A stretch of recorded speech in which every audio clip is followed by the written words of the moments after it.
do not wait for the perfect data. Continuous improvement is way better than the delayed progress. It's important to keep things feasible and in line with your business goal. This 5-step framework will help you think ahead and plan better so that from the same foundation you can generate multiple outputs. Managing product sustainability isn't easy. Regulations keep shifting, expectations are changing, and the playbook isn't always clear. Behind the Product Impact is our series for exactly that reality. Your front row seat to the questions, best practices, and operational decisions sustainability teams face every day to understand, communicate, and improve their product's impact. Hello guys, welcome back to another exciting episode of our series Behind the Product Impact. Are you excited, Emma? Yes, definitely, because I really like the topic we're talking about today, which is building a foundation for your data collection process. And for my projects at EcoChain, I've seen a lot of times that data collection and starting to do your product footprinting project can be very overwhelming. And it usually happens as an ad hoc process because people don't have the overview and they don't really yet know exactly what is needed, which then leads to maybe quality issues, delays, and stuff like that. So in this video, we will talk you through a 5-step process to build this foundation for your data collection process and be more successful in your product footprinting endeavors and also prevent quality issues later on. Yeah, exactly. This 5-step framework will help you think ahead and plan better so that from the same foundation you can generate multiple outputs as required by your business objectives. So with that being said, Patrick, what would be the first step you would take to build this data foundation? If I was a sustainability manager, I would start by identifying my business objective. Why I want to perform this product impact calculation. For example, if my objective is to communicate the carbon number, I would go with PCF analysis. If my business objective is to improve the product, I would do eco design. Or if I need some tendering process, I would need the analysis in detail, which is verified by the third party. So depending on the business objectives, the foundation of the data may change. That being said, what I want to also emphasize is that do not wait for the perfect data. Continuous improvement is way better than the delayed progress. That's my motto. I also think that in general, perfection is very hard to achieve in LCA in general, so I completely agree with that. And maybe what Patrick just said sounds quite overwhelming because, of course, Patrick, you know what to do for which business requirements, but maybe people that haven't done these projects yet actually don't know. They just know their business requirements, but not exactly how to get there. And there's actually no shame in that because everybody needs to learn. This whole field is coming up, so that's where you can also, of course, get some expert advice on how do I actually reach my business objectives with this product footprinting thing that I want to do.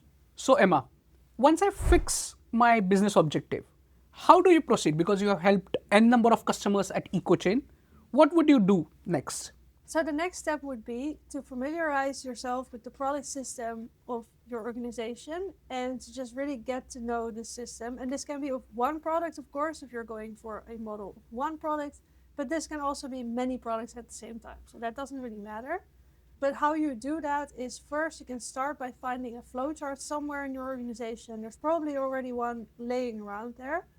And you can just start from this one and really look at it and see, like, are there things missing here? Do I maybe need a different zoom? What kind of data would I need based on this flowchart? And then you can start expanding on that.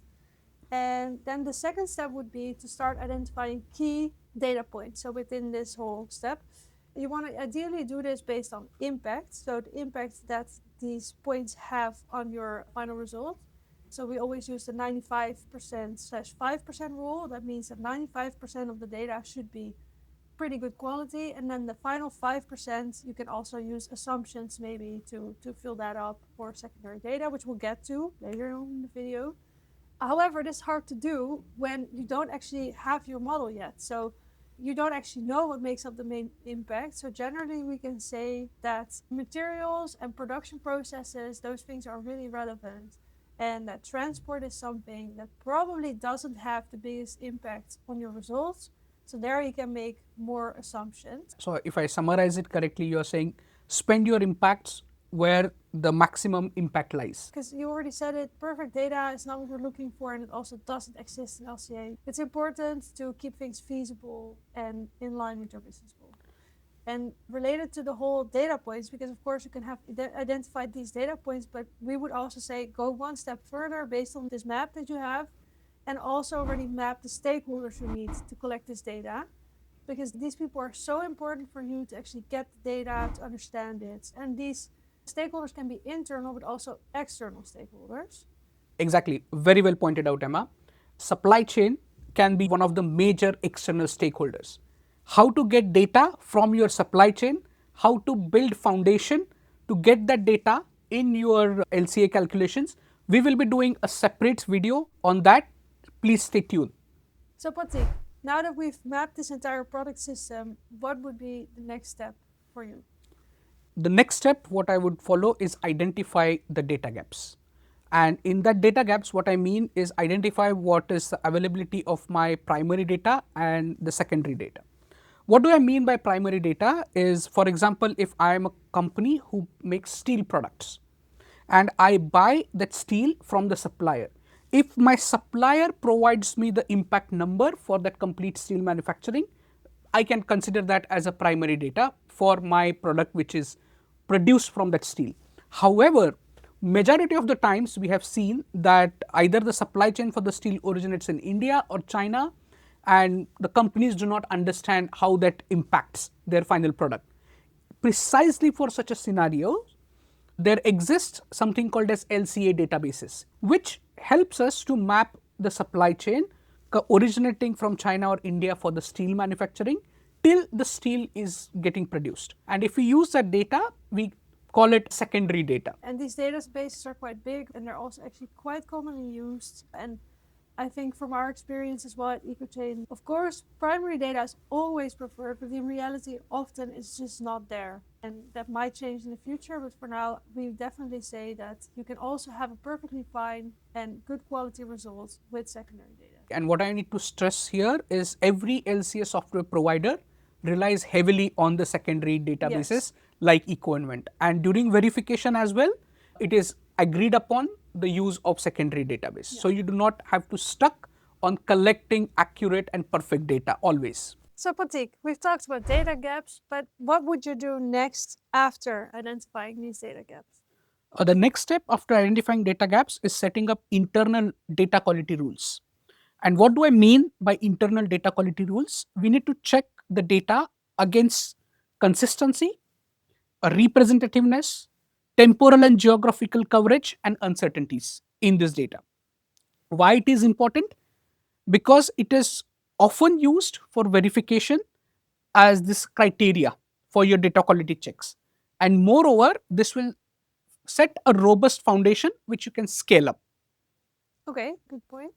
One thing that I would like to add to that is that we've talked before about the stakeholders, mainly the internal ones. And I also think for this data quality, apart from setting these rules, it's really important to check with these stakeholders, ask them what could be issues with this data, what do you already know from your experience with this data, and also what are small details that we might need to pay attention to in order to ensure that we're using the right data. So for example, in ERP systems, this might be the versioning. So there might be multiple versions of the same bill of materials. So we need to use the right version, otherwise you might have an incorrect or outdated model. Yeah, exactly. So now we have covered 4 steps. What would you suggest as a final step? The final step would be to first off summarize everything that you have done in the previous step into a plan, and make sure you have this plan that you can reuse for every time you want to collect your data. And secondly, also part of this final step is to add for each data point or data system, how can you get the data out of this system? Is there a possibility for an API? Is there maybe an export functionality? What comes out of the export? Are these PDFs? Are these Excel files? And this will really help you in the future to get your data. What you are touching upon is a very, very important point, because that will determine your choice of your product impact calculation software, because the software has to complement with your internal systems which are already in the place. And I think this point will help them choose correct software. Yeah, I couldn't agree more. That marks the end of this video, so I'll just quickly sum up the steps to build your data foundation. So first off, identify your business goals and see what you need to do to get there.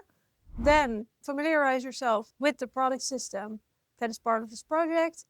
Identify data gaps that you might have and make a plan for secondary data. Make data quality check rules. And finally, ensure you know how to get the data out of your systems and into another system for your product impact calculation. If you want to know more about these topics, please check out our website. We'll have some blogs coming out soon as well. And we also have a YouTube channel where we will post more of these type of videos to give you more information. Yeah, and if you have some pressing questions, put them down in the comments and we are happy to answer them as always. Yes. Thank you so much, Emma, for having me in Yeah, this thanks, video. Patrick.